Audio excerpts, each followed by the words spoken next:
Good morning, students. Students, today we are going to learn the poem from our first flight book. The name of the poem is Amanda, written by Robin Klein. See, students, what is there in this poem?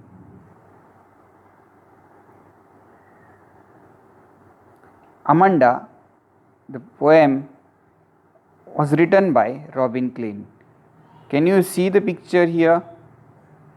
Who is Robin Klein? Robin Klein is the Australian author of books for children. She was born on 28 February 1936. She has written the books for children, and here the poem Amanda also has been written by her. And what is there in this poem? Let's see.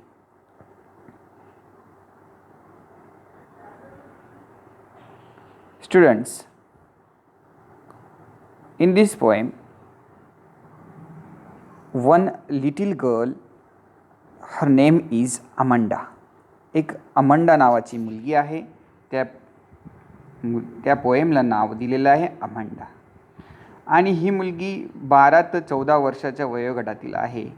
जसं काही 7वी 8वीचे जे मुलं असतात ते. विद्यार्थी मित्रांनो, आपल्या घरात आणि सगळ्यात महत्त्व हे जास्त अजूनही मुलाला दिलं जातं. मुलींना दुय्यम स्थान दिलं जातं. मुलींना रागवलं जातं. मुलींना सांगितलं जातं की अरे तू व्यवस्थित वाग, व्यवस्थित राहा, 4 लोक काय म्हणतील, समाज काय म्हणेल, अशा उद्देशाने मुलीला तिच्या स्वातंत्र्यावरती गदा आणली जाते. तिला स्वतंत्र उपभोगू दिलं जात नाही. तिला प्रत्येक ठिकाणी तिने जरा कोणती गोष्ट केली तर तिला रागवलं जातं. परंतु मुलगा हा काहीही करेल तरी त्याला कोणी रागवत नाही. असं आपल्यासोबत घडत असतं आणि घडलेलं आहे. तर त्या ठिकाणी या पोएममध्ये असं म्हटलेलं आहे विद्यार्थी मित्रांनो, एक अमंडा नावाची मुलगी आहे. तर त्या अमंडा नावाच्या मुलीलाही अशाच प्रकारे तिची आई, खास करून आई आपल्याला घरात रागवते. आणि मुलींना, कारण की मुलींवर लक्ष ठेवण्यासाठी जास्त वेळ घरात कोण असतं? आई. आणि आई मुलींना एक मार्गदर्शन करते, एक आपल्याला सांगत असते नेहमी की मुलीने कशा प्रकारे वागावं.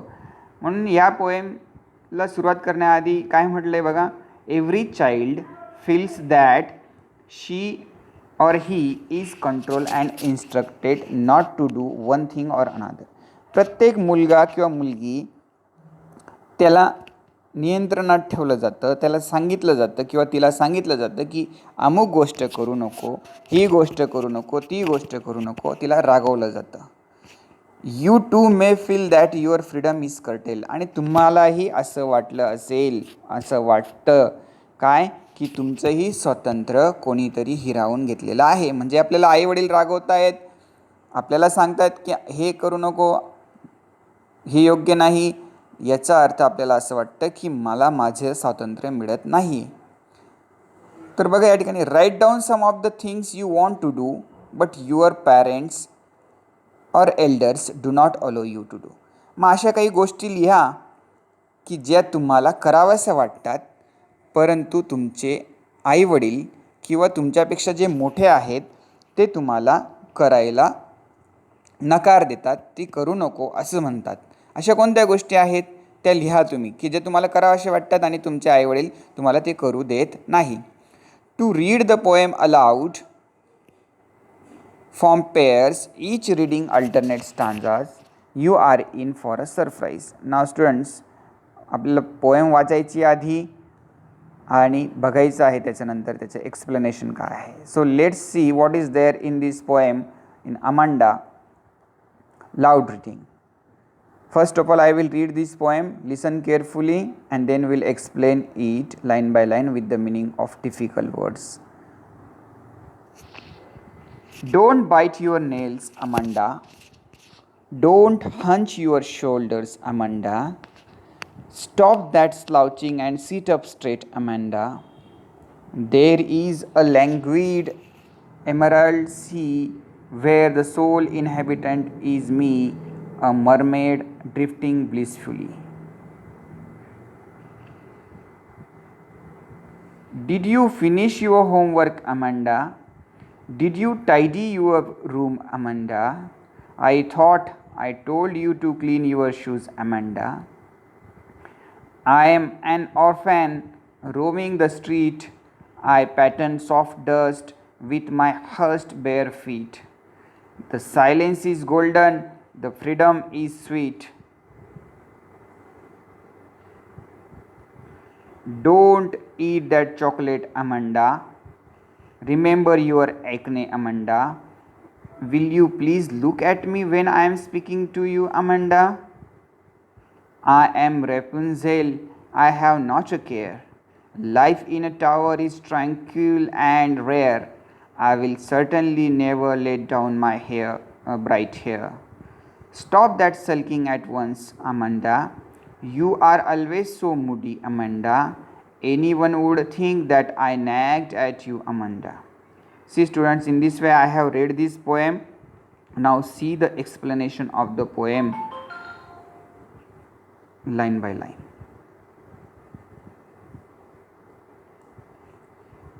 Don't bite your nails, Amanda.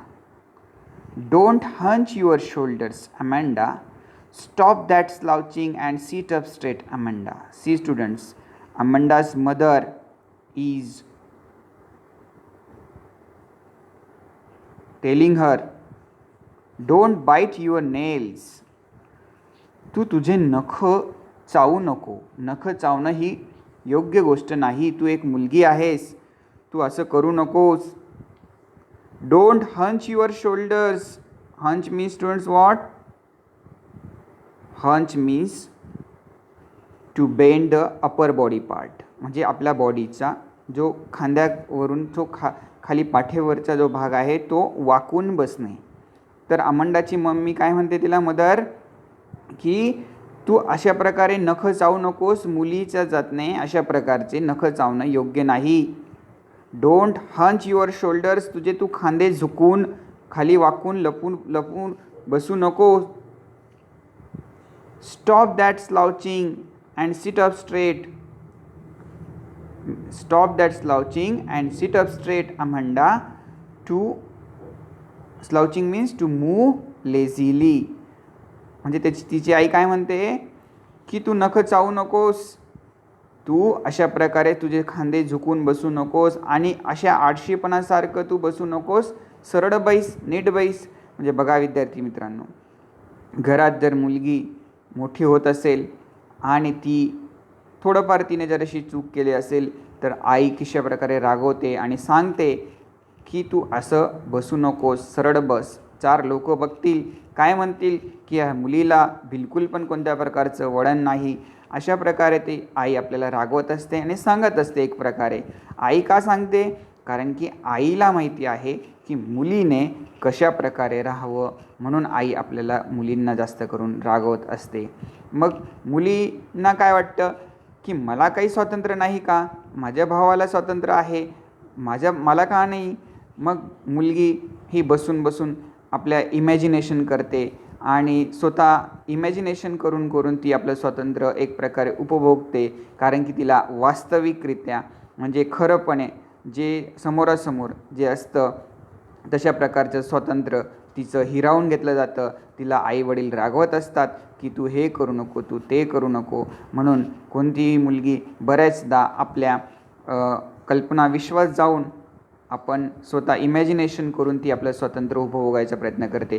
मग अशा प्रकारे आई म्हणते, तिला रागवते की तू असं बसू नकोस, सरळ बस. तर त्याच्यावरती रिॲक्शन काय आहे बघा अमंडाची.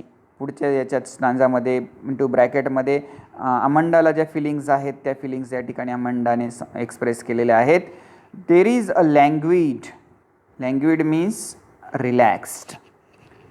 There is a language emerald sea. Emerald means green sea.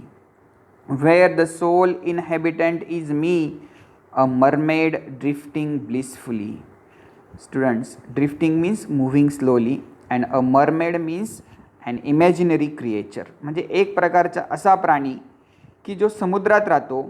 म्हणजे समजून घ्या त्याला आपण परीसारखा म्हणू. म्हणजे परीसारखी एक प्राणी जिला खालून माशाचे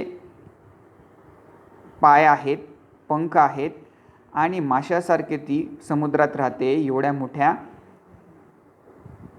हिरवगार दिसणाऱ्या समुद्रात, शांत असलेल्या समुद्रात ती एकटी आहे आणि ती त्या ठिकाणी हळूहळू त्या ठिकाणी मूव्हिंग करते, आनंद घेते. अशा प्रकारे ती खुर्चीवर त्या ठिकाणी बसलेली आहे आणि ती स्लाउचिंग करून बसलेली आहे. ती सरळ बसलेली नाही, परंतु तिची आई रागवत आहे. परंतु ती का अशी बसलेली आहे? ती त्या ठिकाणी ती स्वतः एक इमॅजिनेशन करत आहे. स्वतः ती विचार करते की मी एक मरमेड आहे आणि मी एकटी समुद्रात आहे आणि समुद्रात त्या ठिकाणी मी पाण्यात मूव्हिंग स्लोली, हळूहळू मी हलत आहे एका इमॅजिनरी क्रिएचरसारखी. Let's see the next.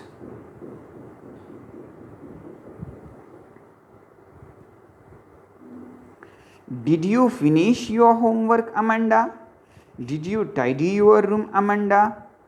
I thought I told you to clean your shoes, Amanda.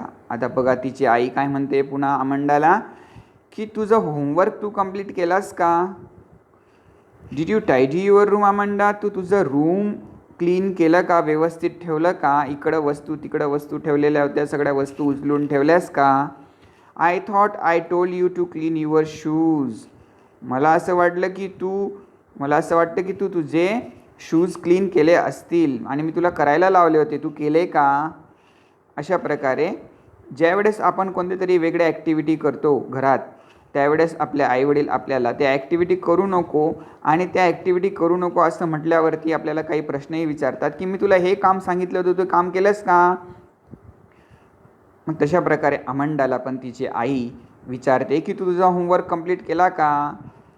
तू त्या ठिकाणी तुझं रूममध्ये ज्या वस्तू इकडं तिकडं पडलेल्या होत्या त्या उचलून ठेवल्यास का? तू तुझे शूज क्लीन केले का, अमंडा? अशा प्रकारे अमंडाला तिची आई प्रश्न विचारते, सांगते. त्याच्यावरती अमंडाची रिॲक्शन काय आहे बघा पुढच्या स्टांजामध्ये. I am an orphan. Orphan means student what? की ज्याला आई वडील नसतात, असं अनाथ. I am an orphan roaming the street. I pattern soft dust with my hushed bare feet. The silence is golden, the freedom is sweet. मग आता अमंडाची reaction काय बघा. पॅटर्न मीन्स काय या ठिकाणी? Pattern means make patterns. जसं आपण pattern तयार करतो ना हाताने, पायाने चालताना मातीमध्ये आपण डिझाईन तयार करतो, त्याला पॅटर्न म्हणतात, मेक पॅटर्न. तर ती काय स्वतः या ठिकाणी इमॅजिनेशन करते की मी एक ऑर्फॅन असती किंवा आहे आणि मी अनाथ असून मी रोमिंग द स्ट्रीट, मी शहरात रस्त्यालगत मी स्वतः एकटी फिरली असती, माझ्या स्वातंत्र्य मी उपभोगलं असतं आणि माझ्या उघड्या पायांनी, बेअर मीन्स अनकवर्ड, माझ्या उघड्या पायांनी मी मातीत चालून, हस्ट मीन्स क्वाईट, शांतपणे चालून मी अशा प्रकारे पॅटर्न मीन्स डिझाईन तयार केली असती. म्हणजे मी शहरात फिरली असती. जर मी अनाथ असती तर मला आईवडील नसते तर मला एवढं प्रकारचं माझं स्वातंत्र्य कोणी हिरावलं नसतं. The silence is golden, the freedom is sweet. तर तिची आई जी रागवते आहे त्याच्यावर अमंडाचे रिॲक्शन अशा प्रकारे आहेत की मला शांतता आवडते, कारण की शांततेतच जीवन चांगलं आहे. द फ्रीडम इज स्वीट, आणि स्वातंत्र्य हे गोड आहे. शांतता ही आपल्याला पाहिजे. अशा प्रकारनं रागवणं मला चालत नाही, कारण की जर मी ऑर्फॅन राहिली असती तर मी शहरात फिरली असती आणि छानपैकी माझ्या उघड्या पायांनी मी मातीत चालून, डस्टमध्ये चालून डिझाईन तयार केली असती. अशा प्रकारे इमॅजिनेशन ती त्या ठिकाणी करत आहे. Let's see the next. Don't eat that chocolate, Amanda. बघा आता तिची आई पुन्हा काय म्हणते अमंडाला की ते चॉकलेट खाऊ नकोस. Remember your acne, Amanda. Will you please look at me when I am speaking to you, Amanda. तिची आई काय म्हणते पुन्हा बघा की अमंडा तू चॉकलेट खाऊ नकोस. तू लक्षात घे, तुला चॉकलेट खाल्ल्याने काय होतं? चेहऱ्यावरती पिंपल्स येतात, आणि जर तुझ्या चेहऱ्यावरती पिंपल्स येतील तर तुझा चेहरा खराब होईल. तर तिची आई रागवते, तू चॉकलेट खाऊ नकोस. लक्षात घे की तुला चेहऱ्यावरती पिंपल्स येतात. तू चॉकलेट खाल्लं तर तुझ्या चेहऱ्यावरती पिंपल्स येतील. Will you please look at me when I am speaking to you Amanda. तू माझ्याकडे जरा बघशील का, जेव्हा मी तुझ्यासोबत बोलते तर माझ्याकडे बघ. अशा प्रकारे तिची आई तिला सांगते. मग पुढे अमंडाचे रिॲक्शन काय बघा. I am Rapunzel, I have not a care. Life in a tower is tranquil and rare. I will certainly never let down my bright hair. Amanda पुन्हा इमॅजिनेशनमध्ये चालली गेली. पुन्हा ती इमॅजिन करते आहे की मी रॅपुन्झेल आहे. रॅपुन्झेल म्हणजे परी, एक फेरी. मी परी आहे आणि मला कोणत्याच प्रकारची काळजी नाही. रॅपुन्झेल नावाच्या परीला चेटकीन धरून आणते आणि तिला टॉवरमध्ये डांबून ठेवते. तर तिचे केस जर बाहेर लटकले त्या टॉवरच्या बाहेर, तर त्या केसांना धरून ती चेटकीन टॉवरमध्ये एंट्री करते आणि तिला त्रास देते. तशा प्रकारे अमंडा ही इमॅजिन करते की मी एक रॅपुन्झेल आहे आणि मला कोणत्याच गोष्टीची काळजी नाही. मला टॉवरमध्ये डांबलं ठेवलं ते चालणार आहे, पण तुझे अशा प्रकारची दगदग नको, तुझ्या अशा प्रकारचं रागावणं नको. कारण की टॉवरमधलं लाईफ हे ट्रँक्विल आहे. Tranquil means what? Tranquil means काम, शांत आहे. त्या टॉवरमध्ये मी राहील, पण मी कधी माझे केस हे टॉवरच्या बाहेर येऊ देणार नाही. कारण की जर मी तसं केलं तर त्या केसांना धरून तू वरती चढून माझ्या या ठिकाणी टॉवरमध्ये येशील आणि मला त्या ठिकाणी सुद्धा तू शांततेत राहू देणार नाही. मला त्रास देशील, मला रागवशील. म्हणून मी एक रॅपुन्झेल आहे आणि मला कोणत्याच प्रकारची काळजी नाही. मला टॉवरमध्ये राहायचं आहे आणि मी कधी माझे केस टॉवरच्या बाहेर येऊ देणार नाही, मोकळे राहू देणार नाही. अशा प्रकारची ती एक इमॅजिन करत आहे. Next, let's see the next. Stop that sulking at once Amanda. You are always so moody Amanda. Anyone would think that I nagged at you Amanda. काय म्हणते तिची आई पुन्हा बघा की stop that sulking at once. आता एवढं काही दुःखी होऊ नकोस Amanda. Sulking means to be upset. You are always so moody Amanda. तू मूडी आहेस, तुझा मूड असतो तेव्हाच सगळ्या गोष्टी तू करते. Anyone would think that I nagged at you Amanda. कोणालाही काय वाटेल अमंडा की अमंडाची आई रागवत आहे. Nagged means scolded. तर अमंडाची आई अमंडाला काय सांगते आहे की एवढं काही दुःखी होऊ नकोस, तू तुझ्या मूडप्रमाणे वागतेस. कोणाला काय वाटेल बाहेर, कोणी ऐकेल तर की अमंडाची आई अमंडाला रागवत आहे. असं काही करू नकोस अमंडा. तू शांत राहा, व्यवस्थित राहा आणि लोक काही बोलतील अशा प्रकारचं वागू नको. अशा प्रकारे विद्यार्थी मित्रांनो, आपल्याला आई किंवा वडील रागवत असतात, त्यांचं रागवणं हे आपल्या चांगल्यासाठी असतं. It is good for our behaviour, it is good for our future and our everything. So students, don't take otherwise. If your parents are scolding you, nagging you, think about that they are telling you good, they are denying you to do different kinds of thing. Why? Because there might be a different reason, and the reason you would not understand. You would think about only your freedom. So think that your freedom is important. But if your parents are telling to you don't do these things, so you should not do. You should take it seriously and you should listen to your parents. So here in this poem, Amanda's mother is telling to her, being a lady, and Amanda is a girl. She is how a girl should behave when she will grow up. Amanda's mother is telling to her to behave in a very good manner. Here we have finished the explanation of the poem. Let's see the poetic devices in this poem. First of all, let's see rhyming scheme. In this poem, students, in stanza number 1, 3 and 5 have the same rhyme scheme, that is A, B, A. And stanza number 4 and 6 have the same as C, C, C. See, so look here. Don't eat that chocolate, Amanda. Remember your acne, Amanda. Will you please look at me? I am speaking to you, Amanda. See, students, in the first line, the word Amanda, Amanda means A.